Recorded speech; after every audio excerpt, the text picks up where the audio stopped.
नमस्कार दोस्तों, SRE online आपके ऑफिशियल यूट्यूब चैनल में आप सभी का स्वागत है। आज की इस वीडियो में हम बात करने वाले हैं दिल्ली मेट्रो रेल कॉरपोरेशन के द्वारा जो मेंटेनर फिटर के लिए 2017 में एग्जाम लिया गया था। आज हम प्रीवियस ईयर्स के सेशन में मेंटेनर फिटर का पेपर डिस्कस करने वाले हैं। दोस्तों, ये जो एग्ज़ाम है वो 15 फरवरी 2017 को कंडक्ट किया गया था। 12 बजे से ये पेपर स्टार्ट हुआ था। तो यहाँ पर चलिए हम शुरू करते हैं कंप्लीट टेक्निकल और नॉन टेक्निकल सेशन। प्रश्न नंबर 1, ड्रिफ्ट का क्या उपयोग है? तो ड्रिफ्ट का जो उपयोग होता है उसका सही आंसर है ड्रिल हटाना। अगला प्रश्न है, एक अधिक प्रायोगिक दृष्टिकोण पर विचार करते हुए M16 इंटू 2 mm थ्रेड के लिए टेप ड्रिल का आकार ज्ञात कीजिए। तो उसका सही आंसर है 14 mm। प्रश्न नंबर 3, किस प्रणाली में दोनों किनारों पर मामूली आकार की सहनशीलता अनुमान्य है? तो उसका सही आंसर है द्विपक्षीय प्रणाली। अगला प्रश्न है, लेथ के लेड स्क्रू पर किस प्रकार के थ्रेड का प्रयोग किया जाता है? तो इसका सही आंसर है प्रश्न नंबर 2, माफ कीजिए, ऑप्शन नंबर 2 1 में। प्रश्न नंबर 5, इस्पात किस फर्नेस में बनाया जाता है? तो इसका सही आंसर है option number 1, open hearth furnace.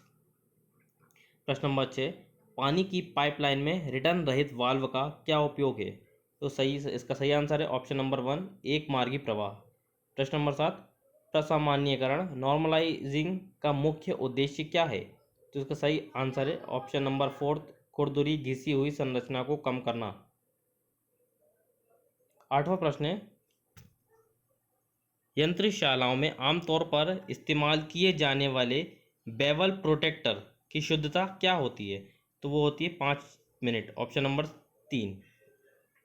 अगला प्रश्न है, प्रश्न नंबर 9, बैंड स्निप का क्या उद्देश्य है? तो इसका सही आंसर ऑप्शन नंबर 1, वृत्ताकार कट बनाने के लिए बैंड स्निप का यूज़ किया जाता है।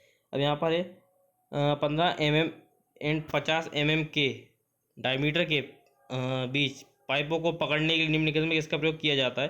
तो उसका सही आंसर है पाइप रिंच। किस फर्नेस में ढलवा लोहा पिग आयरन बनाया जाता है? तो इसका सही आंसर है ब्लास्ट फर्नेस। सादे कार्बन युक्त इस्पात में कार्बन की मात्रा कितनी होगी? तो वो है ऑप्शन नंबर 1, 0.05 से 2% तक। फिलर गेज किसका बना होता है? तो इसका सही आंसर है स्प्रिंग इस्पात। प्रश्न नंबर 14, ड्रिल का अंतर्विष्ट कोण क्या है? तो इसका सही आंसर है option number D, 118। Slip gauge का आकार क्या है? तो इसका सही आंसर है ऑप्शन नंबर 3, 30/10 mm। प्रश्न नंबर 16,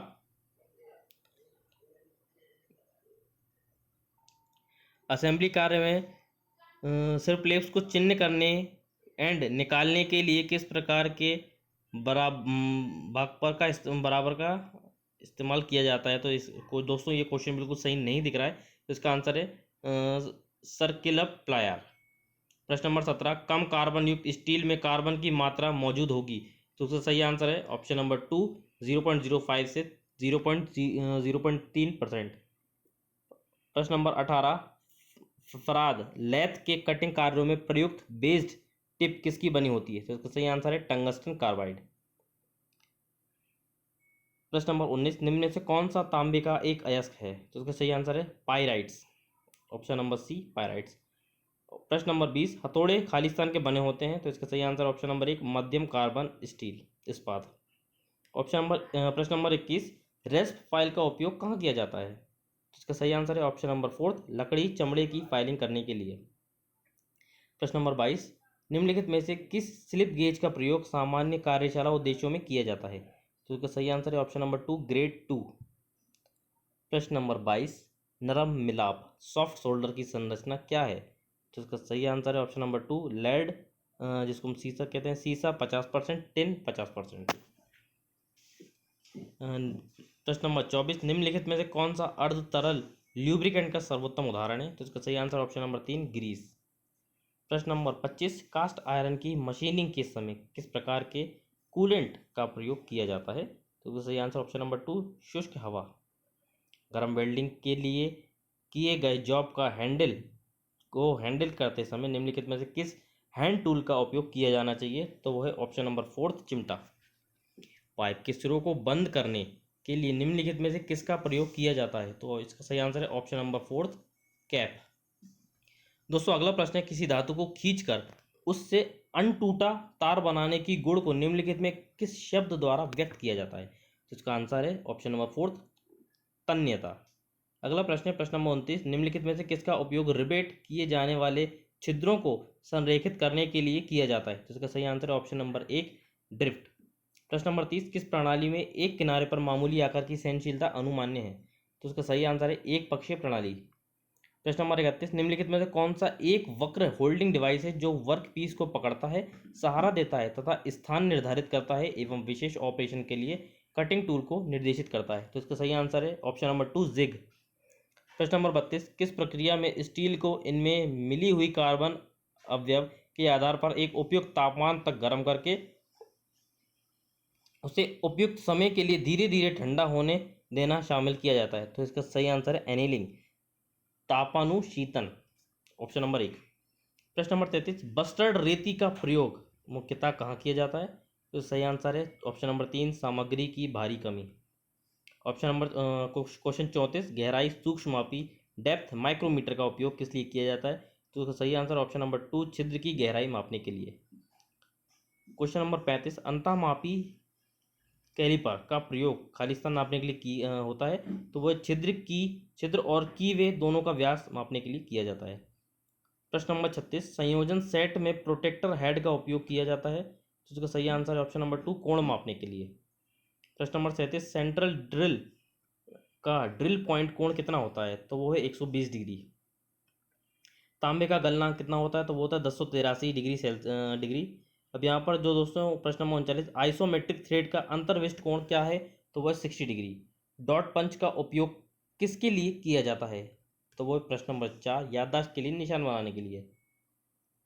प्रश्न नंबर 41, स्नैप गेज का उपयोग किया जाता है। स्नैप गेज का क्या उपयोग है? तो वह शाफ्ट का व्यास मापने के लिए, ऑप्शन नंबर 4। प्रश्न नंबर 42, निम्नलिखित में से किस स्लिप गेज का प्रयोग अंशांकन उद्देश्य के लिए किया जाता है? तो वह ग्रेड डैश 00, ऑप्शन नंबर 2। प्रश्न नंबर 43, पीतल ब्रास किससे मिलकर बना होता है? तो इसका सही आंसर है ऑप्शन नंबर 2, तांबा और जस्ता। पीतल तांबा और जस्ता से मिलकर बना होता है। प्रश्न नंबर 44, वेल्डिंग वेल्डिंग बीड पर मौजूद टूल स्लैग को किसके द्वारा हटाया जाता है? तो सही आंसर है ऑप्शन नंबर 2, चिंपिंग हैमर।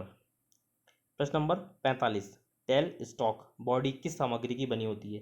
तो सही आंसर है ऑप्शन नंबर 4, कास्ट आयरन। प्रश्न नंबर 46, टूल पोस्ट को निम्नलिखित में से किस स्थान पर लगाया जाता है? टूल पोस्ट को निम्नलिखित में से किस स्थान पर लगाया जाता है? तो वो इसका सही answer option number 4, compound rest. प्रश्न नंबर 47, निहाई स्टेक का क्या उपयोग है? इसका सही आंसर ऑप्शन नंबर 4, सिलाई। प्रश्न नंबर 48, मल्टी स्टार्ट थ्रेड का क्या उद्देश्य है? इसका सही आंसर ऑप्शन नंबर 1, तीव्र गतिविधि। प्रश्न नंबर 49, निम्नलिखित में से किसका उपयोग रिवेटिंग प्रक्रिया के दौरान रिवेट का अंतिम आकार बनाने के लिए किया जाता है? तो इसका सही आंसर है स्नैप। प्रश्न नंबर 45, गहराई सूक्ष्ममापी डेप्थ माइक्रोमीटर द्वारा न्यूनतम माप कितना लिया जा सकता है? तो इसका सही आंसर है 0.01 मिलीमीटर। प्रश्न नंबर 51, चीजल रुखानी किस सामग्री की बनी होती है? तो वो होती है ऑप्शन नंबर 3, टूल स्टील की। प्रश्न नंबर 52, निहाई स्टेक्स किससे बनी होती है? तो इसका सही answer option number 1, forged mild steel. Option number 53, निम्नलिखित में से किस प्रक्रिया को केस हार्डनिंग के रूप में भी जाना जा सकता है? तो इसका सही आंसर है ऑप्शन नंबर 4, कार्ब्यूराइजिंग के लिए। ऑप्शन नंबर 54, प्रश्न नंबर 54, एक खालिस्तान एक रैखिक मापन उपकरण है। तो इसका सही आंसर है ऑप्शन नंबर 4, इस्पात का फुट्टा, स्टील रूल। प्रश्न नंबर 55, कांसा धातु की मिश्र धातु क्या है? तो इसका सही आंसर ऑप्शन नंबर 4, तांबा एवं टिन।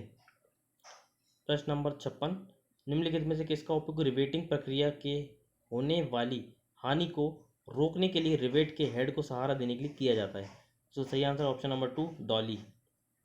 प्रश्न नंबर 57, थ्रेड रिंग गेज का उपयोग किया जाता है, तो वो होता है बाहरी सूत्र थ्रेड की जांच करने के लिए। प्रश्न नंबर 58, वायर गेज का उपयोग किया जाता है, तो वो है शीट की मोटाई मापने के लिए। प्रश्न नंबर 59, निम्नलिखित में से कौन सा एक क्लियरेंस फिट है? तो वो है H7 by G6। प्रश्न नंबर 60, निम्नलिखित में से कौन सा एल्यूमिनियम का एक अयस्क है? तो वो है बॉक्साइट। निम्नलिखित में से कौन सा एक इंटरफ्रेंस फिट है? तो वो है H7P6। तो यहाँ पर प्रश्न नंबर 62 है, खुली वेल्डिंग में बड़ी पुली का व्यास 80 सेंटीमीटर है, छोटी पुली का व्यास 60 सेंटीमीटर है तथा दोनों पुलिस के केंद्रों के बीच की दूरी 50 सेंटीमीटर है। खुली वेस्ट की लंबाई क्या है? तो उसका सही आंसर है 1220 सेंटीमीटर। प्रश्न नंबर 63, कौन सी oxyacetylene gas flame law का उपयोग अधिकांश धातुओं को मेल्ट करने के लिए किया जाता है? तो है उदासीन लॉ। प्रश्न नंबर 64, रेती किस सामग्री की बनी होती है? तो वह है ऑप्शन नंबर 2 उच्च कार्बन युक्त इस्पात। प्रश्न नंबर 65, समांतर शेंक ड्रिल बनाने के लिए किस सामग्री का उपयोग किया जाता है? तो वो है उच्च स्तरीय इस्पात। प्रश्न नंबर 66, वर्नियर बेवल प्रोटेक्टर की अधिकतम सटीकता क्या है? तो वो है 5 मिनट। प्रश्न नंबर 67, निम्नलिखित में से कौन सा एक उत्पादन उपकरण है जो ऑपरेशन के दौरान वर्क का स्थान निर्धारित करता है तथा उसे पकड़े रखता है? तो वो है फिक्सचर, ऑप्शन नंबर 4। प्रश्न नंबर 68, सतह प्लेट किस सामग्री की बनी होती है? तो उसका सही आंसर है ऑप्शन नंबर 3 ग्रेनाइट। प्रश्न नंबर 69, एल्यूमिनियम का गलनांक कितना होता है? तो वो होता है 648 डिग्री सेल्सियस। प्रश्न नंबर 70, नाइज एज फाइल रेती का उपयोग कहाँ किया जाता है? तो वो है की वर्क में, ऑप्शन नंबर 4 की वर्क। प्रश्न नंबर 71, खालिस्तान नापने के लिए वर्नियर कैलिपर का इस्तेमाल नहीं किया जा सकता? तो इसका सही आंसर ऑप्शन नंबर 2 मीनार की ऊंचाई, और बाकी के 3 ऑप्शन है इसमें वर्नियर कैलिपर का इस्तेमाल किया जा सकता है। प्रश्न नंबर 72, गुलित एसिटिलीन गैस सिलेंडर किस रंग का होता है? तो सही आंसर है ऑप्शन नंबर 1 लाल। क्वेश्चन नंबर 73, प्लग गेज का क्या उपयोग है? इसका सही आंसर ऑप्शन नंबर 1 छिद्र का व्यास मापने के लिए। प्रश्न नंबर 74, पानी की पाइपलाइन में ग्लोब वोल्व का क्या उपयोग है? तो इसका सही आंसर है ऑप्शन नंबर 2 जल प्रवाह को नियंत्रित करना। क्वेश्चन नंबर 75, धातु के तार पर मौजूद फ्लक्स की परत को क्या कहा जाता है? तो सही आंसर है ऑप्शन नंबर 1 इलेक्ट्रोड। अब दोस्तों, जैसा कि आप यहाँ पर देखेंगे, जनरल अवेयरनेस के यहाँ पर जो क्वेश्चन पूछे गए हैं वो इस प्रकार से हैं। भारतीय रिजर्व बैंक को किस साल राष्ट्रीयकृत किया गया था? तो वो है 1949 में। आरबीआई का गठन 1949 में हुआ था। निम्नलिखित में किस क्षेत्र में पुलित्जर पुरस्कार से संबंधित है? तो वो है पत्रकारिता के। तो यहाँ प्रश्न नंबर 3, संविधान सभा द्वारा राष्ट्रीय ध्वज किस साल में अंगीकृत किया गया था? तो वो है 1949। ताजा बिछाए हुए गीले चूने प्लास्टर पर की जाने वाली तकनीक फ्रेस्को किस प्रकार की चित्रकला होती है? तो वो है भित्ति मूरल चित्रकला। प्रश्न नंबर 5, के बाना जापानी कला निम्नलिखित में किससे संबंधित है? तो वो है पुष्पों का प्रबंधन। मार्च ऑफ द वॉलेंटियर्स किस देश का राष्ट्रगान है? तो वो है चीन। प्रश्न नंबर 7, रियो ओलंपिक 2016 में किसने महिलाओं का एकल बैडमिंटन स्वर्ण पदक जीता था? तो वो है पीवी सिंधु। प्रश्न नंबर 8, हीरा है सदा के लिए, a diamond is for ever किस ब्रांड का नारा है? तो वो है डी बियर्स। विख्यात पुस्तक बैन हूर के लेखक कौन है? तो वो है लुइस वेलेस। भारत सरकार ने किस साल में नीति आयोग की स्थापना की थी? तो वो 2013 में की थी। वित्त आयोग की अवधि कितनी होती? 5 साल के लिए। किस देश में 2011 में संयुक्त राष्ट्र संघ के 1993 सदस्य के रूप में शामिल किया? तो वह दक्षिण सूडान। निम्नलिखित में किसे भारत का पहला निर्वाचन आयुक्त नियुक्त किया गया? तो वह सुकुमार सेन। निरंतर 4 वर्ष तक खेलों में शानदार प्रदर्शन करने वाले किसी खिलाड़ी ने दिया गया जाने वाला भारत का दूसरा सबसे बड़ा खेल पुरस्कार कौन सा है? तो वह अर्जुन पुरस्कार। प्रश्न 15, निम्न में से किसे सावित्री खानोलकर द्वारा डिजाइन किया गया था? तो वह परमवीर चक्र। 2016 में किसे ज्ञानपीठ पुरस्कार दिया गया? तो वह शंखा घोष। प्रश्न नंबर 17, ड्रूजबा 2016 एक संयुक्त सैन्य अभ्यास है जिसे रूस के वलाडिस्को के बीच किन 2 देशों के बीच किया गया? तो वह है रूस और पाकिस्तान। रियल निम्न में से किस देश की मुद्रा है? तो वो है ब्राज़ील। किसने कहा था आराम हराम है? तो ये कहा था जवाहरलाल नेहरू जी ने। सुश्री यामिनी कृष्णमूर्ति को किस क्षेत्र में पद्म विभूषण प्रदान किया गया? तो वह कला शास्त्रीय कला नृत्य में। अब दोस्तों, यहाँ से जो क्वांटिटिव एप्टीट्यूड है तो यहाँ से आप इनके क्वेश्चन देख सकते हैं। मैं यहाँ से आपको दिखा देता हूँ क्वेश्चन। साथ ही साथ ये इन सभी का पीडीएफ आप हमारे टेलीग्राम चैनल से डाउनलोड कर सकते हैं। और साथ ही साथ इनको दोस्तों, आप यदि आप पूरे पेपर बाय करना चाहते हो तो उनकी लिंक डिस्क्रिप्शन बॉक्स में दी गई है, आप वहाँ से उनको देख सकते हैं। तो दोस्तों, इस वीडियो में इतना ही। जय हिंद, वंदे मातरम।